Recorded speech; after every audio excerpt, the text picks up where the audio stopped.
마태복음 13장 31절, 32절, 33절 석 절만 함께 보겠습니다.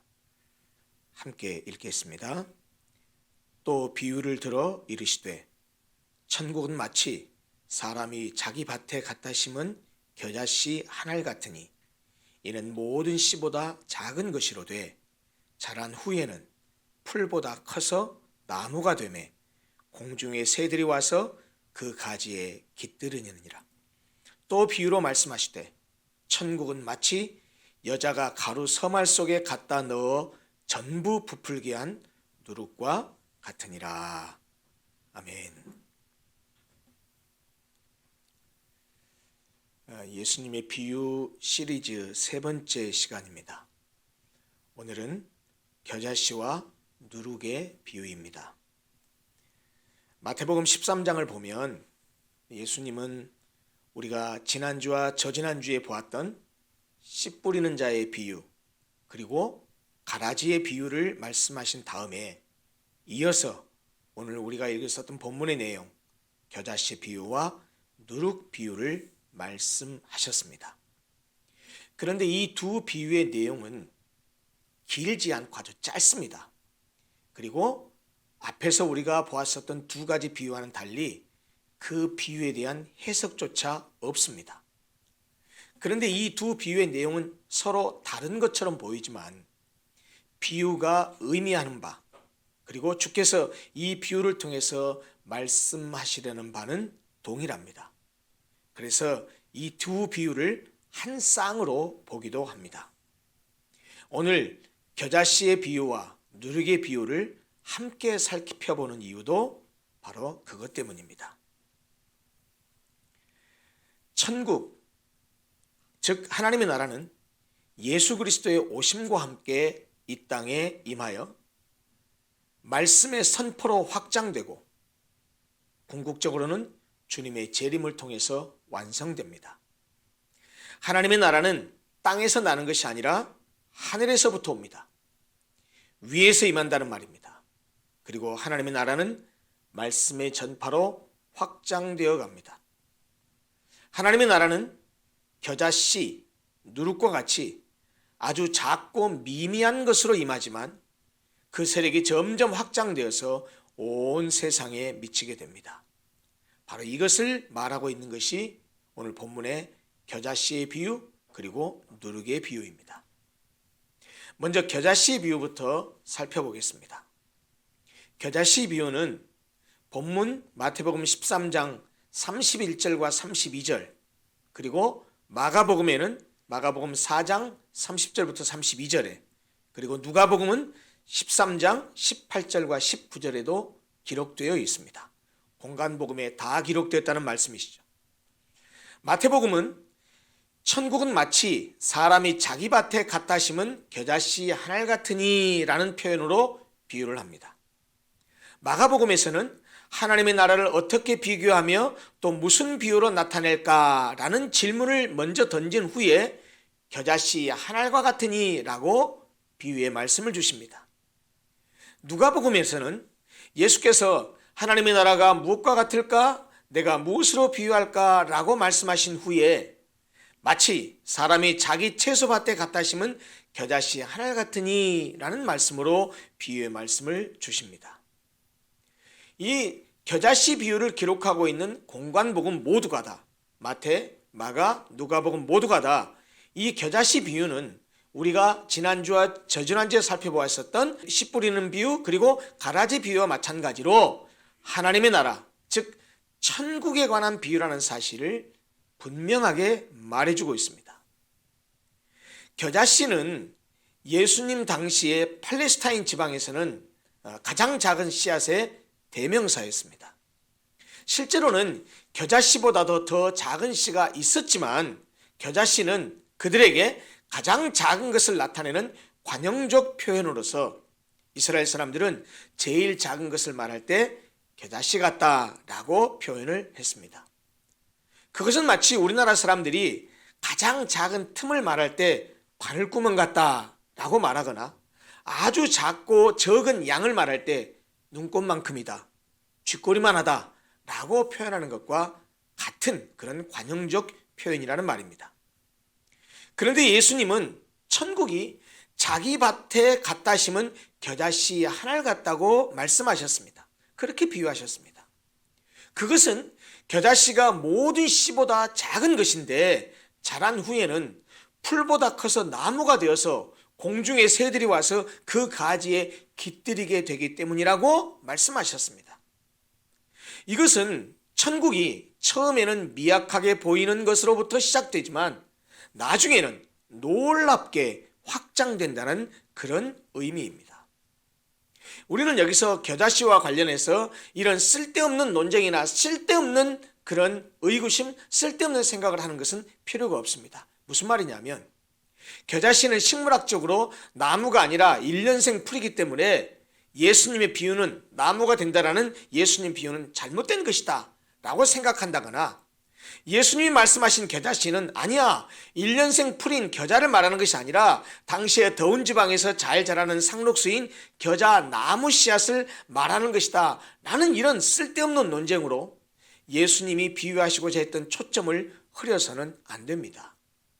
지금 예수님께서 겨자씨의 비유를 통해서 말씀하시고자 하시는 것, 그리고 예수님의 비유에서 사용하신 이 겨자씨라고 하는 것은 그 씨앗의 원래 크기에 비교할 수 없을 만큼 크게 성장하는 식물을 상징하고 있다는 사실을 알아야 합니다. 그리고 아주 작은 겨자씨, 그리고 그것이 자라서 새가 깃들일 정도로 성장하게 되는 결과를 대조하기 위한 비유라는 사실을 흐리지 말아야 합니다. 그리고 그것이 바로 예수님께서 겨자씨를 소재로 해서 천국을 설명하신 이유이기도 합니다. 다시 말해서 예수께서 겨자씨의 비유를 통해서 말씀하시고자 했던 것은 겨자씨와 같이 작은 씨앗이 싹이 나서 자란 후에는 공중의 새들이 깃들일 만큼 커지는 것과 마찬가지로 천국도 비록 작고 미미한 모습으로 시작하지만 그것이 완성된 후에는 수많은 사람들이 거기에서 안식을 누리게 된다는 사실입니다. 실제로 우리 주님께서 이 땅에 오심으로 시작된 천국, 즉 하나님의 나라는 처음에 아주 미미했습니다. 주님은 이 땅에 천국 복음을 심긴 하셨지만 그것은 팔레스타인이라는 아주 지구촌의 한 구석텅이에서 행해졌던 일입니다. 그것을 심으신 주님도 세상 사람이 볼 때는 아주 볼품없는 분이셨습니다. 이름도 알려지지 않은 갈릴리 나사렛 촌동네 출신이고 게다가 출신은 비천한 목수의 가정에서 태어난 사람이었습니다.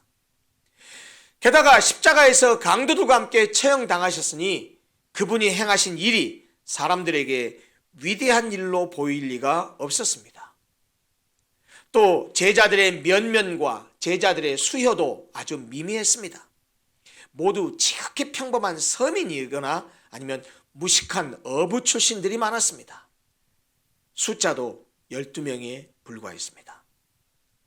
그러나 예수께서 심으신 겨자씨같이 작은 복음의 씨앗은 온 민족, 온 나라, 온 세계에 퍼졌습니다.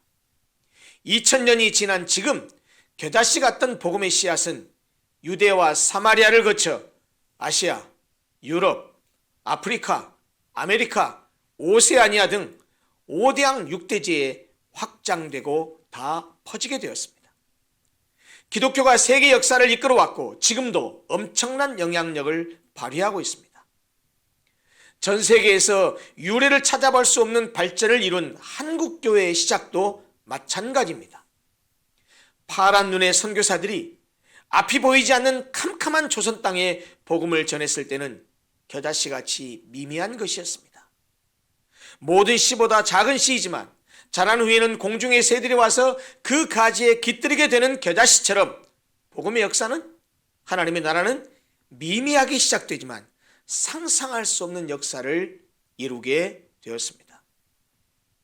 아마도 구약 성경을 잘 아는 유대인들, 이 겨자씨의 비유를 듣고 있었던 청중들 가운데 구약 성경을 잘 아는 유대인들은 겨자씨가 자란 결과 공중의 새들이 와서 그 가지에 깃들인다라는 말씀을 들었을 때는 아마도 어쩌면 구약 성경 에스겔 17장을 떠올렸을지 모릅니다. 왜냐하면 구약성경에 익숙한 그들은 그 표현이 구약성경 에스겔 10장에도 똑같이 있었기 때문입니다. 유대인들은 이방 민족을 보통 공중의 새로 비유했는데 실제로 에스겔 17장 22절과 23절을 보면 하나님께서 종말에 그의 나라를 나무 심듯이 세우실 것이고 그리고 그 가지에는 공중의 새들이 와서 보금자리를 찾게 될 것이라고 예언하고 있습니다. 에스겔 17장 22절과 23절을 읽어보겠습니다. 주 여호와께서 이같이 말씀하시되 내가 백향목 꼭대기에서 높은 가지를 꺾어다가 심으리라. 내가 그 높은 새 가지 끝에서 연한 가지를 꺾어 높고 우뚝 솟은 산에 심되 이스라엘 높은 산에 심으리니 그 가지가 무성하고 열매를 맺어서 아름다운 백향목이 될 것이요 각종 새가 그 아래에 깃들이며 그 가지 그늘에 살리라. 이 말씀은 메시아가 오시면 수많은 하나님 나라의 백성들을 일으키시고 그분이 이루신 구원 사역을 통해서 모든 사람들이 생명을 얻으며 참된 안식을 얻을 것이라는 예언입니다. 물론 이 예언은 예수 그리스도를 가리키는 것으로서 그가 십자가의 죽음을 통해서 모든 사람들을 그 아래 깃들게 하고 그의 가지 그늘에 살게 할 것이라는 의미입니다. 따라서 예수님이 말씀하신 겨자씨 비유에서 가지에 깃들이는 새들은 고뇌와 슬픔으로 가득 찬 인생길에서 상처받고 지친 영혼들을 의미하며 공중의 새들이 와서 그 가지에 깃들인다라는 말은 인생이라는 고통스럽고 기나긴 여행길에 지친 인간들이 천국의 메시지를 듣고 복음을 받아들이게 되어서 하나님의 통치 아래에서 참된 안식처를 얻게 된다는 말입니다. 예수님 당시에 예수님을 믿고 그를 따르는 일은 한없이 한심하고 보잘것없는 일이었을지 모릅니다. 당시에 여전히 악한 다수가 득세하고 있었고 예수를 따르는 이들은 그들에 의해 압박당하고 멸시를 받고 있었습니다. 그래서 예수를 따르는 일을 포기하려는 자들도 많았을 것입니다. 그런데 예수님은 겨자씨 비유를 통해서 하나님의 나라가 지금은 이렇게 미약하고 약하게 보일지 모르지만 장차 그 나라는 그 시작과는 비교가 되지 않을 정도로 확대되고 확장될 것을 말씀하신 것입니다. 이어지는 누룩 비유도 마찬가지입니다. 겨자씨 비유가 천국의 외적 확장성을 말하고 있다면 누룩 비유는 천국의 내적인 확장성 그리고 질적인 변화에 대해서 말하고 있습니다. 누룩 비유는 공관복음에 다 기록되어 있지 않습니다.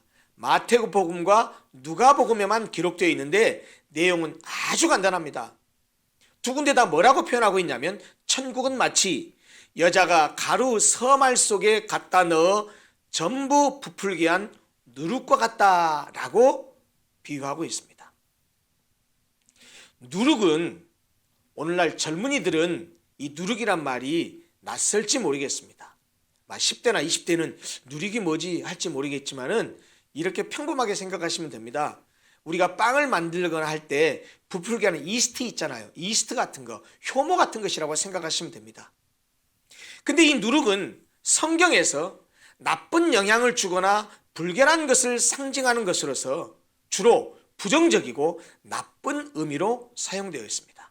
마태복음 16장 6절에서는 예수님께서 바리새인과 사두개인들의 교훈을 삼가라는 의미로 바리새인과 사두개인들의 누룩을 주의하라고 말씀하셨습니다. 마가복음 8장 15절에서도 그와 유사한 의미로 바리새인들의 누룩과 헤롯의 누룩을 주의하라 라고 말씀하셨습니다. 누가복음 12장 1절에서는 바리새인들의 외식을 가리켜서 바리새인들의 누룩이라고 말씀하셨습니다. 예수님만이 누룩을 부정적으로 표현한 것은 아닙니다. 사도 바울도 마찬가지입니다. 고린도전서 5장 6절 7절을 보면 죄악이 번지고 부패가 팽창하는 것을 상징해서 누룩이란 말을 사용하면서 누룩 없는 새 반죽 덩어리가 되기 위해서 죄악의 묵은 누룩을 버리라 라고 말씀했습니다. 출애굽기도 보면 출애굽 당시 10번째 재앙을 내렸을 때 유월절과 무교절에 대해서 모세가 이스라엘 백성들에게 명령할 때 뭐라고 말했냐면 누룩을 제하라, 그리고 누룩 없는 무교병만을 먹으라고 그렇게 명령했습니다. 이렇게 성경에서 누룩은 거의 부정적인 의미로 사용되었는데 예수님이 말씀하신 누룩의 비유에서는 이 누룩이 번식과 변화를 상징하는 아주 좋은 의미로 사용되었습니다. 즉 누룩 비유에서의 누룩은 처음에는 전체 안에 아주 미미하고 작은 부분에 불과하지만 그 속에 들어간 이 누룩이 은밀하고 조용히 그리고 신비롭게 폭발적인 내적 변화를 주어서 전체에 엄청나고 큰 영향을 끼치는 것으로 사용되었습니다. 실제로 누룩은 아주 작은 양으로, 아주 적은 양으로 많은 양의 밀가루 덩어리를 부풀게 하는 능력이 있습니다. 밀가루 속에 넣은 소량의 누룩은 보이지도 않지만 발효를 통해서 밀가루 전체를 부풀게 합니다. 밀가루 속에 들어간 보이지 않는 누룩이 밀가루 전체를 변화시키듯이 하나님의 나라도 마찬가지입니다. 주님의 말씀이 한 개인에게 들어가면 그의 말과 생각과 인격이 변화됩니다. 우리는 그 대표적인 예로 다메섹 도상에서 예수님을 만난 바울을 들 수 있습니다. 그는 유대 율법주의에 사로잡혀 있었습니다. 그랬던 그가 예수 믿는 사람을 체포하기 위해서 다메섹으로 가는 도중에 예수 그리스도를 만납니다. 예수 그리스도를 만난 후에 그의 생각과 그의 행동 양식과 생활 방식과 가치관과 삶의 목표 자체가 송두리째 변화되었습니다. 여러분 어디 바울만 그렇습니까? 저도 그랬고 여러분들도 마찬가지 아닙니까? 복음을 듣고 예수를 믿고 나서 생각이 변하고 행동이 변하고 삶의 가치와 목표가 변하고 삶의 방향이 변하지 않았습니까? 이렇게 복음이 들어가면 한 개인만 변화되는 것이 아닙니다. 그가 속한 가정도, 그가 일하고 있는 직장도, 그의 일터도 변화됩니다. 이것이 바로 복음의 능력입니다. 그리고 이것이 하나님 나라의 특징이기도 합니다. 가루 3말 속에 들어간 누룩은 지극히 적은 양이지만 누룩이 가진 발효시키는 능력을 통해서 밀가루 반죽이 엄청나게 부풀어 오르는 것처럼 천국의 시작 역시 지극히 작고 미미한 것이지만 그 천국을 확장시키는 복음의 능력으로 말미암아서 하나님의 통치의 영역과 하나님의 통치의 영향력은 엄청나게 커진다는 말입니다. 사랑하는 성도 여러분, 예수님이 오심으로 도래한 하나님의 나라는 복음 전파를 통해서 확장되어 가고 그의 다시 오심을 통해서 완성됩니다.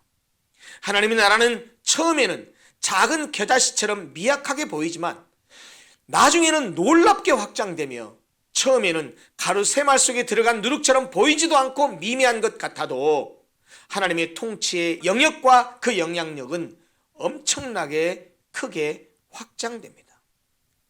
실질적으로 예수님의 사역이 그러했고 또한 그를 따르는 제자들과 그 이후에 여러 복음을 전하는 자들의 사역이 그러했습니다.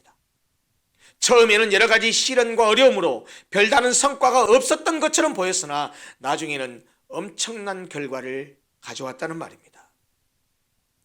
예수님의 사역은 마치 길가나 돌밭이나 가시떨기에 떨어진 씨처럼 별다른 성과가 없는 것처럼 보였습니다. 그러나 그의 십자가의 죽음과 부활 그리고 오순절 성령 강림 사건 이후에 그의 제자들을 통해서 30배, 60배, 100배 아니 수백 배 이상의 수확을 가져왔습니다. 주후 1세기에 작은 팔레스타인 땅에서 시작된 하나님의 나라는 주후 4세기에 로마 제국의 국교가 될 만큼 성장했고 그 이후 약 1000년 이상을 서구 유럽의 정치, 경제, 사회, 문화, 예술 등 인간의 삶의 모든 영역에서 가장 큰 영향력을 발휘했고 2000년이 지난 지금까지도 마찬가지입니다. 영적으로 어둡고 캄캄했던 땅이었던 조선 땅에 우리나라에 120여 년 전쯤 복음의 씨앗이 뿌려졌을 때는 지극히 미미하고 아주 약하게 보이는 그런 것이었지만 그 보잘것없이 보였던 씨앗을 통해서 세계 선교 역사상 유례가 없는 교회가 된 것이 바로 우리 한국교회입니다. 사실 이 겨자씨와 누룩의 비유는 아무리 외부의 도전과 핍박이 있다고 할지라도 하나님의 나라는 결코 중단되거나 소멸되지 않고 결국에는 상상할 수 없는 정도로 엄청나게 성장하게 된다는 사실을 깨달아야 되고 그리고 그것을 믿어야 합니다. 그것은 하나님 나라의 핵심인 복음에 가진 생명력 때문입니다. 이 땅 위에 존재하는 하나님 나라의 샘플이라고 말할 수 있는 교회도 마찬가지입니다. 소수의 몇 사람으로 시작된 개척교회도 복음으로 충만할 때 그리고 그 복음을 전할 때 복음이 가진 생명력으로 인해서 겨자씨만한 미미한 교회랄지라도 마침내는 새가 깃들일 정도의 큰 교회로 성장하게 된다는 말입니다. 그런 점에서 우리 로고스 교회가 지금은 비록 이렇게 큰 교회가 아니고 작은 교회라 할지라도 의기소침할 필요가 없습니다. 그래서도 안 됩니다. 실제로 그야말로 개척 당시에는 그리고 개척 후 2, 3년 동안은 앞이 보이지 않을 정도로 캄캄했습니다. 그러나 겨자씨같이 작은 섬김과 헌신, 누룩과 같이 보이지 않는 희생과 헌신들이 모아져서 그렇게 희생하고 헌신하는 성도들의 조그마한 겨자씨들이 모아져서 그리고 하나님의 은혜와 복음이 가진 생명력 때문에 우리 교회는 지금의 모습을 가지게 되었고 또 앞으로도 그러한 작은 섬김과 희생과 헌신들이 이어지는 한 우리 교회는 계속해서 성장해 갈 것이라고 확신합니다. 복음을 가진 교회는, 복음으로 충만한 교회는 다른 이유가 아니라 복음이 가진 그 능력 때문에 자라고 성장하게 되어 있습니다. 비록 미미하고 작은 것일지라도 하나님 앞에 드려지는 헌신과 봉사와 섬김은 엄청난 열매와 결과를 가져옵니다. 그것이 바로 하나님 나라의 원리요 하나님 나라의 법칙입니다. 따라서 우리는 가장 작은 겨자씨일지라도 그것이 심겨져 자라서 가져올 결과를 바라보면서 또 그것을 가슴에 품고 하나님 나라를 이루어가는 일에 낙심하지 말고 최선을 다해야 합니다. 하나님 나라가 어떻게 확정되어 가는지 또 하나님 나라가 어떻게 성숙되어 가는지를 보여주는 이 겨자씨 비유와 누룩의 비유를 통해서 우리는 하나 분명히 깨닫고 명심해야 될 사항이 있습니다. 그것은 뭐냐면 작은 것의 가치입니다. 세상은 커다란 것의 가치를 강조합니다. 그러나 하나님 나라는 겨자씨와 같이 작은 것, 누룩과 같이 보이지도 않는 것에서 시작된다는 사실을 반드시 기억해야 됩니다. 하나님의 나라는 크고 거창한 일로 세워지는 것이 아니라 미미하고 보잘것없을지 몰라도 조그만 겨자씨나 보이지 않는 누룩과 같은 소소하고 작은 것으로부터 세워진다는 말입니다. 일상 속에서 말씀을 묵상하고 일상 속에서 늘 기도하며 하나님의 뜻을 구하고 일상 속에서 입술의 고백에인 찬양을 드리는 등 일상 속의 평범한 일상 속에서의 소소한 신앙적 삶이 우리를 하나님의 나라로 인도하고 그리고 거기에서 참된 안식을 누리게 합니다. 매주일 거룩하게 주일을 지키면서 예배를 소중히 여기고 늘 주님 안에서 살아가는 일상이 소소하고 작은 신앙적 실천이 바로 커다란 열매로 이어지게 합니다.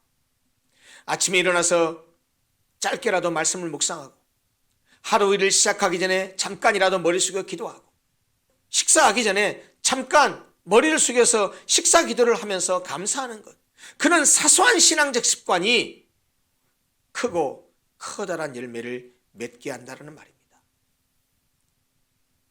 작고 적은 액수이지만 주님을 향한 사랑과 감사를 담은 11조와 헌금을 드리는 것, 말씀 한 구절이라도 더 알고 깨닫기 위해서 스케줄을 조정하고 시간을 내서 성경 공부에 참여하는 것, 피곤하고 힘들어도 주의 도심을 구하기 위해서 기도의 자리에 찾아 나오는 것, 한 달에 한 번 청소하는 시간에 나와서 지체들과 함께 작은 섬김과 봉사의 자리에 함께하는 것, 어려움에 처한 성도를 돌아보며 문자와 전화로 격려하고 위로하는 것, 이런 소소한 것들이, 이건 조그만 것들이 하나님의 나라를 크게 확장시키는 기초가 된다는 말입니다.